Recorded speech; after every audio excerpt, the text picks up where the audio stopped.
When Sarah Mitchell's husband left her for her wealthy best friend Rebecca, she retreated to care for her dying uncle, leaving behind her modest life as an art teacher. But destiny had other plans.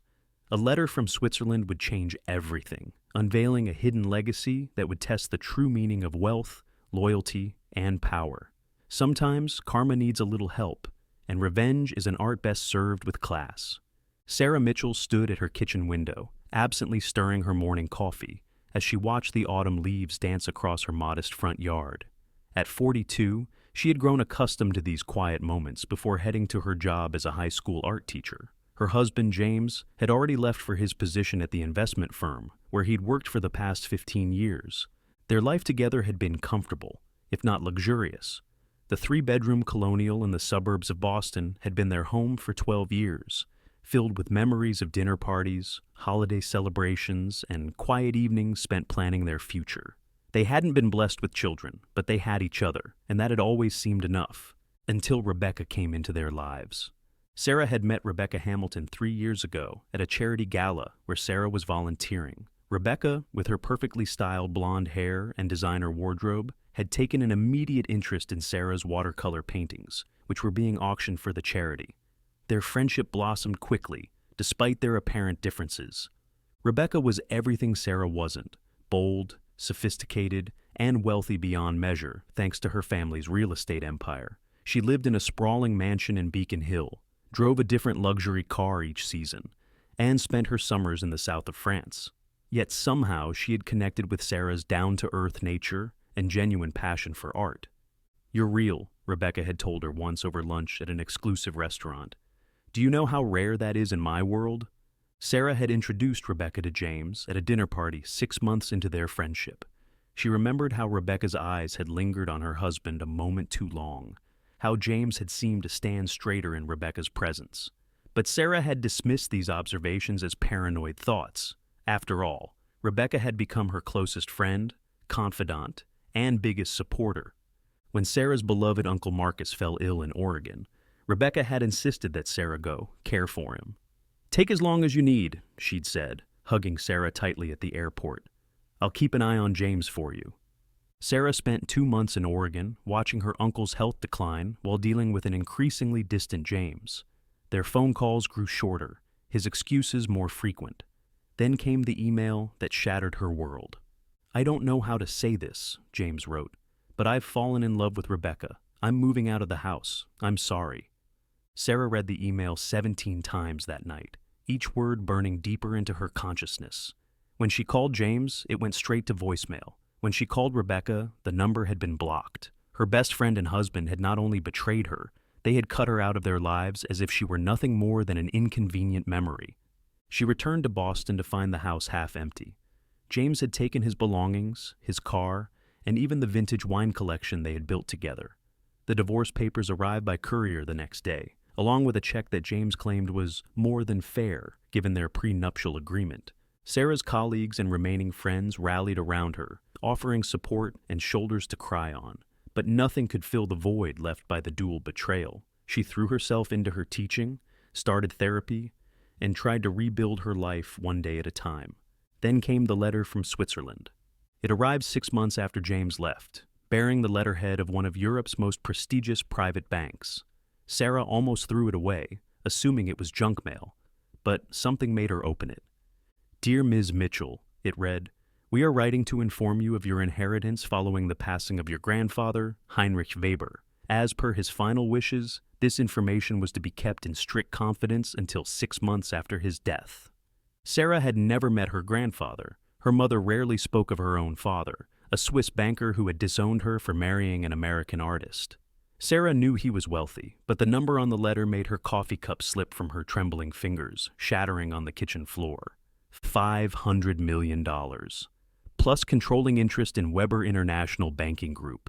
The inheritance had actually been finalized while she was in Oregon with her uncle. Her grandfather, it seemed, had been tracking her life from afar. His lawyers had discovered James's infidelity during their standard background check of family members, but Heinrich's final instructions were clear. Sarah was not to be informed of her inheritance until the specified date. Your grandfather believed that true character is revealed in times of hardship. the bank's director wrote in an accompanying letter. He wanted to ensure that whoever shared in his legacy would understand the value of loyalty and integrity. Sarah sat at her kitchen table for hours, reading and rereading the documents, the same table where she had shared countless meals with James, where Rebecca had sipped wine and called her the sister I never had. The irony was almost too much to bear. News of Sarah's inheritance wouldn't become public for another 3 months, according to the bank's carefully planned schedule. She had time to prepare, to make decisions about her future, to plan her next moves carefully. She thought about James and Rebecca, probably sailing on Rebecca's yacht or planning their wedding in some exotic location. She thought about their betrayal, their assumptions about her, their casual cruelty in discarding her. Sarah pulled out her phone and called the number provided by the Swiss bank. "This is Sarah Mitchell," she said, her voice steady. "I'd like to schedule a meeting with the board of directors. It's time for some changes at Weber International." The next morning, Sarah walked into her classroom as usual, greeting her students with a warm smile. None of them could see the steel that had entered her spine, the quiet determination that had replaced her grief. She had lessons to teach, not just about art, but about life, loyalty, and the true meaning of wealth. To the world, she was still just Ms. Mitchell, the art teacher whose husband had left her for her wealthy best friend. But Sarah knew different. She was her grandfather's granddaughter, and she had inherited more than just his money. She had inherited his patience, his strategic mind, and his understanding that revenge, like the finest wine, was best served at precisely the right moment. As she watched her students bend over their sketchbooks, Sarah began to formulate a plan, not for revenge. That would be too simple, too expected. No, she had something far more interesting in mind, something that would test not only James and Rebecca's loyalty to each other, but would force them to confront the true cost of their choices. The autumn wind rattled the classroom windows, sending more leaves swirling through the air outside. Sarah smiled to herself as she walked between the desks, offering guidance and encouragement to her students. She had always taught them that art was about transformation, about taking raw materials and creating something unexpected. Now it was time to create her masterpiece. In the coming weeks, Sarah maintained her routine while secretly meeting with financial advisors, lawyers, and the board of Weber International. She learned about hostile takeovers, market manipulation, and the intricate dance of international banking. Her grandfather's legacy included not just wealth, but a network of powerful connections spanning continents. James's investment firm, she discovered, had been struggling more than he'd let on. His move to Rebecca hadn't just been about love, it had been about survival. Rebecca's family connections had kept his career afloat, though neither of them knew that Sarah now had access to this information. Through discreet channels, Sarah began to hear whispers about their relationship. The honeymoon phase was wearing thin. Rebecca's family had questions about James's true motivations. James was drinking more, showing up late to meetings, making mistakes that cost clients money. Sarah recorded every detail in a leather-bound notebook, the same one she'd once used for sketching. But instead of landscapes and portraits, she now filled it with notes about financial transactions, corporate vulnerabilities, and the web of relationships that defined Boston's elite social circles. She bought new clothes, not to compete with Rebecca's designer wardrobe, but to project the quiet confidence of old money. She took private lessons in corporate governance and international finance. She learned to speak German, her grandfather's native tongue, practicing late into the night. Most importantly, she waited.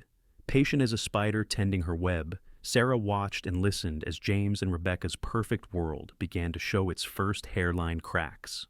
At a charity event in downtown Boston, Sarah made her first calculated public appearance among the city's elite.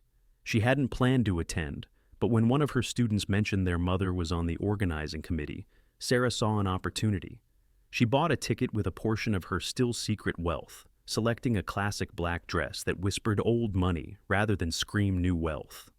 The ballroom of the Four Seasons was awash in crystal and candlelight when she arrived. She noted how conversations stuttered as she passed, the curious glances and whispered speculations. Her former social circle had expected her to disappear after James's betrayal, to fade into the background of their glittering world. Instead, here she was, moving with quiet confidence through their midst. She spotted Rebecca first, holding court near the champagne fountain, The blonde was draped in a red designer gown that probably cost more than Sarah's old monthly salary. James stood slightly behind her, tugging at his bow tie with an expression Sarah recognized from their marriage, the look of a man who felt out of place but was trying desperately to hide it. Sarah didn't approach them. Instead, she engaged in conversation with Stanley Werner, the CEO of a banking consortium that competed with James's firm. She discussed interest rates and market trends with enough knowledge to make the older man lean in with interest.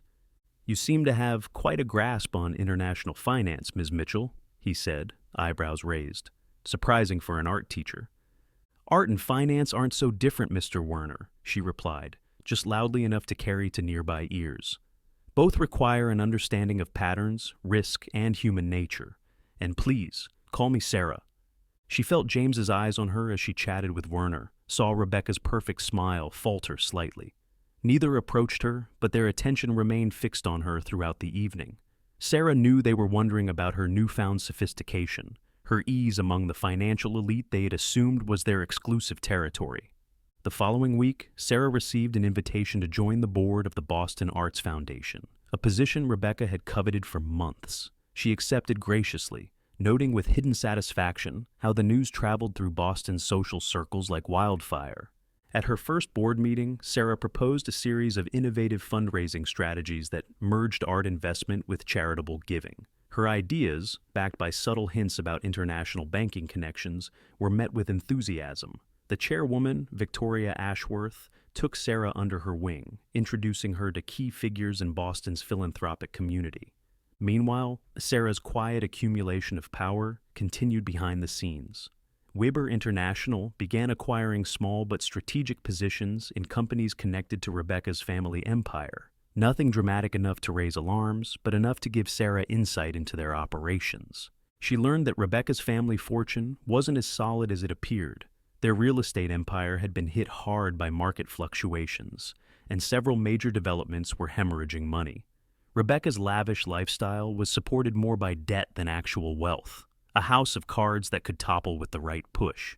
James, perhaps sensing the instability of his new position, had started reaching out to headhunters. Sarah knew this because Weber International had connections with every major financial recruitment firm in Boston. Each inquiry he made, each lunch meeting he took, each phone call he placed looking for new opportunities, found its way back to her leather notebook. One evening, as Sarah sat in her study reviewing reports, her phone buzzed with a text from an unknown number. It was Rebecca. "Can we meet, please? There's so much I need to say." Sarah stared at the message for a long time, remembering countless similar texts they'd exchanged during their friendship. Late-night confidences, shared jokes, plans for weekend adventures. She thought about responding, about arranging a meeting where she could reveal everything, watch Rebecca's perfect facade crumble. Instead, she deleted the message without responding. 2 days later, she received an email from James. The subject line read, "I'm sorry." She archived it unread. Their attempts at contact told her everything she needed to know. The cracks in their relationship were widening into chasms. James was feeling trapped, Rebecca was feeling insecure, and both were beginning to realize the true cost of their choices. Sarah continued teaching her art classes, finding genuine joy in nurturing young talent. She started a scholarship program through the Boston Arts Foundation, providing opportunities for underprivileged students to pursue artistic education. The program attracted significant donations, including a substantial grant from Werner Financial Group, James's biggest competitor. At a gallery opening featuring her students' work, Sarah overheard two society women discussing James and Rebecca's recent public argument at Le Grand Restaurant. Apparently, Rebecca had thrown a glass of wine in James's face after discovering he'd been meeting with her family's competitors. "He's not the man I married," Sarah had once told her therapist, months ago when the wound of betrayal was still fresh. Now, watching from afar as James and Rebecca's relationship imploded, she understood the truth of those words. The man she'd married wouldn't have traded loyalty for luxury, wouldn't have discarded a 15-year marriage for a wealthy woman's attention. Or perhaps he would have. Perhaps she'd never really known him at all. As autumn turned to winter, Sarah's influence in Boston's financial and philanthropic circles grew quietly but steadily. Weber International continued its strategic moves, each one carefully calculated to apply pressure on Rebecca's family interests without revealing Sarah's connection to the bank. She maintained her teaching position, despite suggestions from her financial advisors that she could retire in luxury. "Teaching isn't what I do," she told them. "It's who I am." Her grandfather, she learned, had started his career as a teacher before building his banking empire. Another inheritance she hadn't known she'd received, the desire to shape young minds, to leave a legacy beyond mere wealth. The holidays approached, and with them came rumors that Rebecca's family was considering selling some of their prime real estate holdings. The market whispered about cash flow problems, about loans coming due. James was seen drinking alone at the Oak Bar more frequently, his once immaculate appearance showing signs of strain. Sarah watched it all unfold from her quiet position of power, gathering information, making connections, and waiting for the perfect moment to. The year turned, and with the first snowfall came the news that Weber International would be hosting its annual European Banking Summit in Boston, a prestigious event that typically took place in Zurich. Sarah's first public appearance as the controlling shareholder of the bank would coincide with the summit, though only a select few knew this detail. The announcement sent ripples through Boston's financial community. James's firm, desperate to secure an invitation, began aggressively courting Weber International's representatives, unaware that every email, every phone call, every lunch meeting was being documented in Sarah's leather notebook. Rebecca's family, sensing an opportunity to stabilize their crumbling empire, also sought connections to the Swiss banking giant. Their attempts to leverage old social connections proved fruitless. The European bankers remained politely aloof, following Sarah's careful instructions.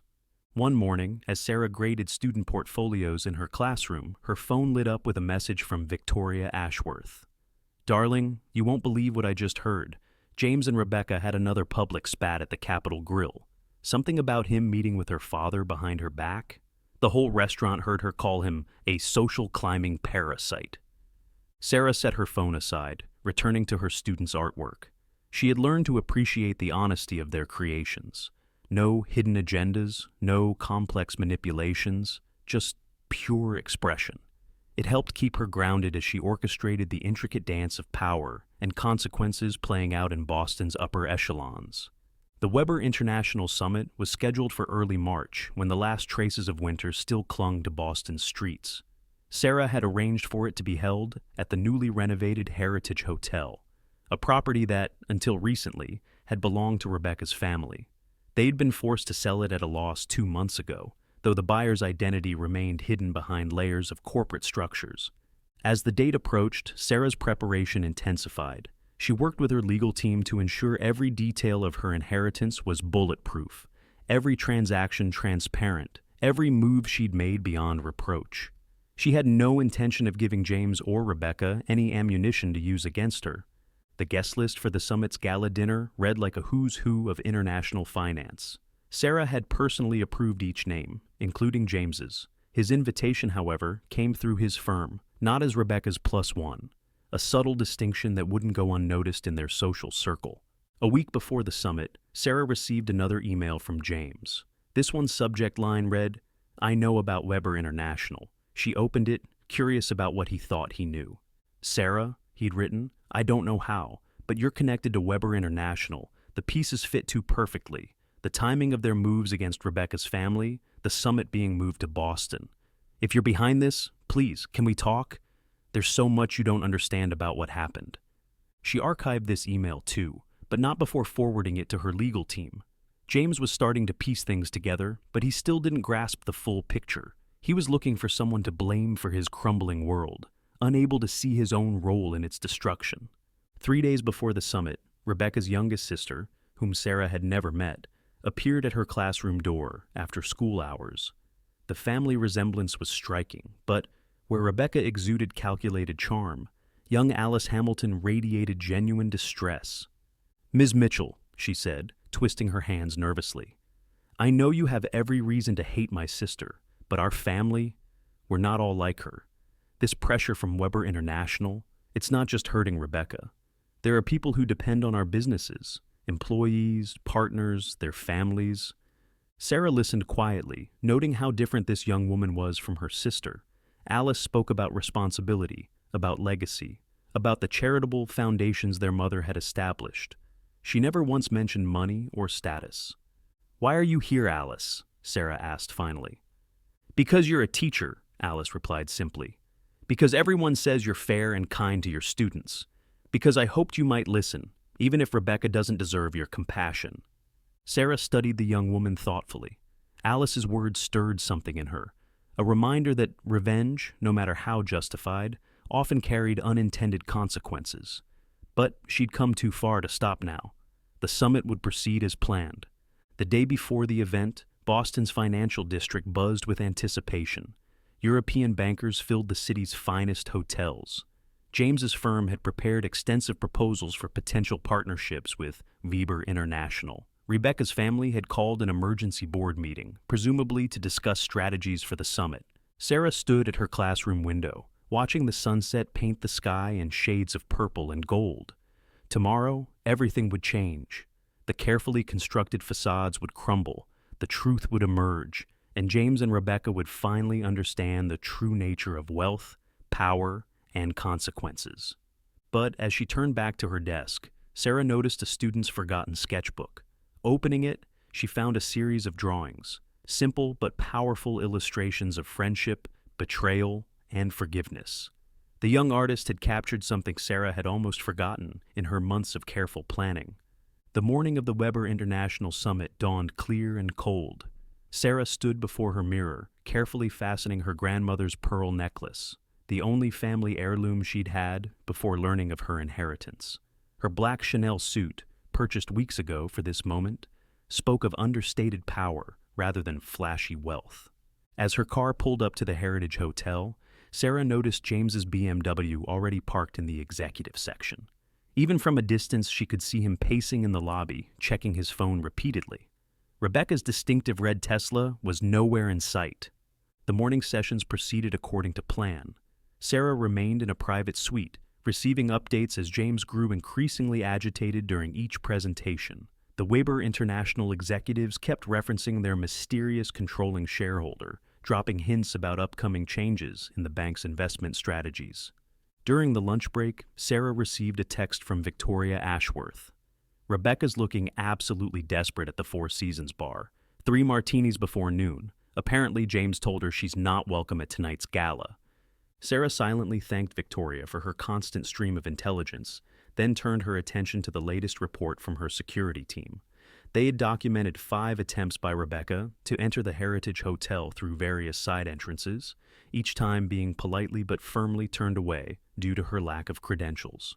At 3 o'clock, exactly as planned, Weber International's board chairman announced a special presentation. The room fell silent as he began speaking about the bank's history, its values, and its future. "Heritage," he said in his precise Swiss accent, "is not merely about inheriting wealth. It is about inheriting responsibility, wisdom, and most importantly, character." Sarah watched through the one-way glass of her private viewing room as James shifted uncomfortably in his seat. She could almost see the wheels turning in his head, the pieces starting to fall into place. "It is therefore my great pleasure," the chairman continued, "to introduce the controlling shareholder of Weber International Banking Group, a woman who exemplifies these values. Ladies and gentlemen, please welcome Miss Sarah Mitchell." The door to the main conference room opened, and Sarah stepped through. The shuffle of feet as people stood, the muted gasps of recognition, the sharp intake of breath from James's direction, all of it washed over her like a wave. She took her place at the podium, her hands steady as she arranged her notes. Finally, she allowed herself to look directly at James. His face had gone pale, his usual confident posture replaced by a rigid stillness. "Good afternoon," Sarah began, her voice clear and strong. "Many of you are surprised to see me here. Some of you know me as an art teacher, others know me from Boston social circles. And a few of you," her eyes flickered briefly to James, "thought you knew me very well indeed." She paused, letting the tension in the room build. "My grandfather, Heinrich Weber, built this bank on a foundation of trust, integrity, and vision. When he passed away, he left me not just his wealth, but his legacy, a legacy that includes understanding the true value of loyalty." The doors at the back of the room opened again. Sarah didn't need to look to know that Rebecca had finally managed to gain entry. Her security team had been instructed to allow it at precisely this moment. In recent months, Sarah continued, Weber International has been monitoring certain investment patterns that concern us. We've observed attempts to manipulate markets, exploit insider information, and leverage personal relationships for financial gain. James's hand tightened on his armrest. Behind him, Rebecca stood frozen in the doorway. These practices end today, Sarah announced. Weber International is implementing new compliance standards that will reshape how we do business with our partners. My grandfather believed that character reveals itself not in times of prosperity, but in moments of challenge. Today, we put that belief into action. She gestured to her assistant, who began distributing folders to the assembled executives. In these packets, you'll find detailed information about our new ethical investment framework. You'll also find evidence of various violations we've documented over the past 6 months. Some of you will find your firms listed, others will discover opportunities for redemption. The room erupted in whispers as people began opening their folders. Sarah watched as James received his copy, his hands trembling slightly as he lifted the cover. We are not here to destroy careers or ruin lives, Sarah continued, her voice cutting through the murmurs. We are here to rebuild trust, to restore integrity to our industry, to remind everyone in this room that true wealth isn't measured in dollars, but in the strength of our character and the loyalty of our relationships. She could feel Rebecca's eyes boring into her back, could sense James's growing realization of just how completely he had miscalculated. But there was more to come. Sarah was just getting started. Those of you who choose to partner with Weber International moving forward, Sarah continued, her voice steady and measured, will be required to demonstrate not just financial acumen, but ethical leadership. We will be establishing a new division focused specifically on sustainable and community-focused investment. She turned slightly, allowing herself to look directly at Rebecca for the first time. The normally poised socialite was gripping the back of an empty chair, her knuckles white. As part of this initiative, Sarah announced, Weber International will be launching a $1 billion fund for urban development and education. Our first project will involve rehabilitating historically significant properties that have fallen into distress due to mismanagement or financial irregularities. The implications weren't lost on anyone in the room. Several of Rebecca's family's most prestigious properties had been quietly acquired through subsidiary companies over the past months. Properties that would now be transformed into community centers, art spaces, and affordable housing. Additionally, Sarah continued, we will be conducting a thorough audit of all our partner institutions, paying particular attention to any evidence of insider trading or relationship exploitation. James's face had moved past pale and straight into ashen. In his hands, the folder trembled slightly as he reviewed documents that detailed every questionable transaction he'd made over the past year, including several that involved Rebecca's family's insider information. However, Sarah's voice softened slightly, Weber International believes in second chances. Those who come forward voluntarily to disclose any ethical breaches will be given the opportunity to make amends through our new community service initiative. She gestured to her assistant again, who began displaying a series of architectural renderings on the large screens around the room. They showed transformed versions of former Hamilton properties, exclusive country clubs converted into public art galleries, empty luxury condos repurposed as teaching spaces and community workshops. Life, Sarah said, allowing a small smile to play across her lips, has a way of teaching us valuable lessons about worth, loyalty, and character. Sometimes these lessons come through inheritance, sometimes through loss, and sometimes through the choices we make when we believe no one is watching. Rebecca took a step forward, her designer heels clicking on the marble floor. You can't do this, she hissed, loud enough for nearby attendees to hear. Our properties, our investments. Actually, Ms. Hamilton, one of the Weber International lawyers, stood up smoothly. Everything has been done in full compliance with securities law and banking regulations. We have extensive documentation of multiple violations by your family's companies, which we'd be happy to review with your legal team. Sarah maintained her composure, though inside she felt a flutter of satisfaction at seeing Rebecca's perfect facade finally crack. But this wasn't about revenge anymore. It had evolved into something larger, something her grandfather might have even been proud of. "I'd like to conclude today's session by announcing one final initiative," Sarah said, her voice carrying clearly through the now silent room. "Weber International will be establishing the Heinrich Weber Foundation for Arts Education, with an initial endowment of $50 million. She paused, allowing her gaze to sweep the room before landing on James. His eyes met hers for a brief moment before dropping back to the damning documents in his lap. "The foundation will focus on bringing arts education to underserved communities, because I believe, as my grandfather did, that true wealth lies in nurturing human potential. Every child deserves the chance to create, to dream, to understand that their worth isn't determined by their bank account or social connections." The room erupted in applause, led enthusiastically by Victoria Ashworth and several other prominent board members. As the clapping continued, Sarah noticed Alice Hamilton slip quietly into the room, taking a position far from her sister. "The detailed proposals are in your packets," Sarah concluded. "We'll reconvene tomorrow morning to discuss implementation strategies. Thank you for your attention." As she stepped away from the podium, Sarah could feel the room's energy shift.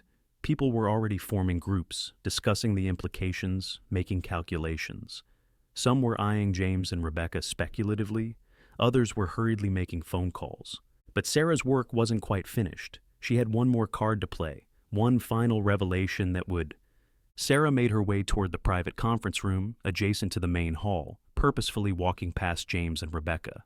She could hear Rebecca's sharp intake of breath, could sense James starting to rise from his chair, but she didn't break her stride. Victoria Ashworth fell into step beside her, along with the Weber International board members. They had been briefed about what was coming next. As they entered the smaller room, Sarah's assistant began distributing a new set of folders, these marked with red borders. "Ms. Mitchell," James's voice carried from the doorway. He stood there, still clutching his original folder, his usual confidence replaced by something approaching desperation. "Sarah, please, we need to talk." Sarah turned, regarding him coolly. "I believe everyone who needs to be part of this discussion is already here," she said, gesturing to the chairs around the conference table. "Though Ms. Hamilton, Alice, not Rebecca, is welcome to join us." Alice, who had been hovering uncertainly near the door, slipped into the room. Rebecca tried to follow, but was stopped by security. Through the glass walls, Sarah could see her former friend's face contort with anger and fear. "What you're about to hear," Sarah addressed the small group, "concerns the future of not just Weber International, but several major Boston institutions. Before we begin, I should mention that this conversation is being recorded for legal purposes." James sank into a chair, his shoulders slumping. He'd finally realized that this wasn't just about his betrayal of Sarah. This was about every shortcut he'd taken, every ethical line he'd crossed, every person he'd stepped on while climbing the social ladder. "The red folders contain evidence of systematic financial manipulation dating back 3 years," Sarah continued. "Mr. Mitchell, while employed at Bradford Investment Group, coordinated with members of the Hamilton family to exploit insider information on multiple real estate deals." She turned to Alice. "Your sister was aware of these activities, though we found no evidence that you or your mother were involved. In fact, our investigation suggests you tried to raise concerns about certain transactions with your family's board." Alice nodded slowly, her young face a mixture of vindication and sadness. "Weber International," Sarah continued, "has already provided this information to the relevant regulatory authorities. However, we're prepared to offer a path forward that doesn't necessarily end in criminal charges." The room was silent except for James's ragged breathing. "Our terms are simple," Sarah said, opening her own red folder. "Bradford Investment Group will undergo a complete restructuring with oversight from Weber International. The Hamilton family's remaining assets will be placed in a trust, managed by Alice and a board of independent directors. James, you will resign from your position and agree to work for 3 years with our new community development program at an entry-level salary." She let that sink in before continuing. "In exchange, Weber International will help stabilize the Hamilton family's legitimate business interests and will not pursue criminal charges regarding the documented violations." "And Rebecca?" Alice asked quietly. Sarah allowed herself a small smile. "Your sister will retain her personal assets, but she will have no management role in family businesses or access to trust funds. She's free to continue her lifestyle with whatever resources she currently has. Through the glass, Sarah could see Rebecca pacing, her perfect hair beginning to show signs of disarray. The carefully constructed world she'd built, the one she'd tried to steal Sarah's husband to be part of, was crumbling around her. "Why?" James finally spoke, his voice barely above a whisper. "Why not just destroy us completely? You certainly have the power." Sarah turned to face her soon-to-be ex-husband. "Because that's what you or Rebecca would do," she said simply. "And if I've learned anything from my grandfather's legacy, it's that true power isn't about destruction, it's about transformation." She stood, smoothing her skirt with steady hands. "You all have 1 hour to decide. If anyone leaves this room before signing the agreements, our lawyers will be making phone calls to the SEC and FBI." As she moved toward the door, Alice spoke up again. "Ms. Mitchell, would you consider letting me volunteer with your Arts Education Foundation? Not as a Hamilton, just as myself?" Sarah paused, studying the young woman who seemed so different from her sister. "I think we can arrange that, Alice. After all, everyone deserves a chance to create something meaningful." She stepped out of the conference room, leaving them to contemplate their choices. Through the glass, she could see James with his head in his hands, Alice reading intently through the documents, and Rebecca still pacing in the hallway, her world growing smaller by the minute. But Sarah's world? Her world was just beginning to expand. In the weeks following the Weber International Summit, Boston's social and financial landscapes underwent a seismic shift. Sarah watched it unfold from her newly renovated office in the Weber building, where she split her time between running the bank and overseeing the Arts Foundation. James had signed the agreement. He now spent his days working with community development projects, wearing off-the-rack suits and taking public transportation. The humbling transformation seemed to be having an unexpected effect. Sarah's sources reported that he appeared genuinely engaged in the work, particularly when helping low-income families navigate financial literacy programs. Rebecca's fall from grace had been spectacular and swift. Without access to her family's money and stripped of her social influence, she'd retreated to a small condo in Back Bay, a far cry from her former mansion. Her social media accounts, once filled with yacht parties and charity galas, had gone silent. Alice Hamilton, however, was flourishing. Under her leadership, the restructured Hamilton Trust was focusing on sustainable development and community enrichment. She worked closely with Sarah's Arts Foundation, showing a natural talent for connecting underprivileged students with opportunities in both art and business. One rainy Thursday afternoon, as Sarah was reviewing proposals for new community art spaces, her assistant announced an unexpected visitor, Rebecca's mother, Eleanor Hamilton. The elegant older woman entered Sarah's office with the kind of quiet dignity that money couldn't buy. Unlike her daughter, Eleanor had always been known for her genuine philanthropy and grace under pressure. "Ms. Mitchell," Eleanor said, settling into the chair across from Sarah's desk. "Or perhaps I should say, Ms. Weber?" "Sarah is fine," she replied, studying the woman whose family she had systematically transformed. "Sarah, then?" Eleanor smoothed her skirt, a gesture so reminiscent of Rebecca that Sarah felt a momentary pang. "I'm not here to plead for Rebecca or to challenge your actions. I'm here to thank you." Of all the scenarios Sarah had prepared for, this wasn't one of them. "Thank me?" "Yes." Eleanor's eyes were clear and direct. "What you did, it wasn't just revenge, was it? You could have destroyed our family completely. Instead, you forced us to rebuild with actual values. Alice tells me you've been mentoring her." Sarah nodded slowly. "She reminds me of someone I used to be, someone who believes in creating rather than consuming." "Rebecca wasn't always like this," Eleanor said softly. "Somewhere along the way, she lost sight of what matters. Perhaps this is her chance to find her way back." "And James?" Sarah couldn't help asking. A small smile touched Eleanor's lips. "I saw him yesterday, actually. He was teaching a financial planning workshop at the community center. He looked different. Lighter, somehow, as if losing everything he thought he wanted helped him find what he actually needed." Sarah turned to look out her office window at the Boston skyline. The city seemed different now, not just because she viewed it from a higher vantage point, but because she understood its complexities better. "I have a proposal," Eleanor said, placing a thick envelope on Sarah's desk. The Hamilton Foundation, before all this, had been working on a project to convert historical buildings into mixed-use spaces, art galleries below, affordable housing above.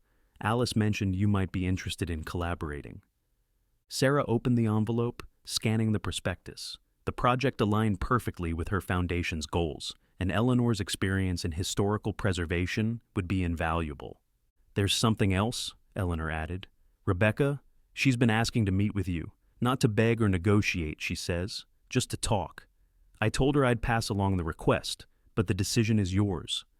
Sarah's finger traced the edge of her leather notebook, the one that had documented her path to this moment. She thought about the student artwork that had given her pause before the summit, about the lessons in forgiveness she taught her students. Sarah finally agreed to meet Rebecca at a small cafe in the South End, neutral territory far from their old haunts. She chose a Tuesday afternoon during hours when she would normally be teaching. Some habits died hard, and structuring her life around school schedules was one of them. Rebecca arrived precisely on time, looking both like and unlike her former self. The designer labels were gone, replaced by simple, well-made clothes. Her signature perfect blonde hair was now its natural brown, pulled back in a simple ponytail. But the biggest change was in her eyes. The calculating gleam had been replaced by something Sarah couldn't quite read. "Thank you for meeting me," Rebecca said, sliding into the chair across from Sarah. Her hands trembled slightly as she arranged her napkin, a tell that the old Rebecca would never have allowed. "Why did you want to see me?" Sarah asked, keeping her voice neutral. Rebecca took a deep breath. "Because I've been in therapy for the past 3 months, and my therapist helped me understand something. What I did to you, it wasn't really about James at all." Sarah raised an eyebrow, but remained silent. "It was about you," Rebecca continued. "You had something I never did. Authenticity, real talent, a purpose beyond just existing in our world. I thought if I took James, if I destroyed your life, somehow I'd inherit those qualities. Stupid, right?" "Monumentally," Sarah agreed, but without rancor. "The thing is," Rebecca's voice cracked slightly, "you were the best friend I ever had. The only real friend, probably. And I destroyed that because I was too broken to understand the difference between having worth and having money." Sarah took a sip of her tea, letting the moment stretch. Through the cafe window, she could see people hurrying past. Students, business people, artists with portfolios tucked under their arms, all of them carrying their own stories of betrayal and redemption. "James came to see me last week," Rebecca said suddenly.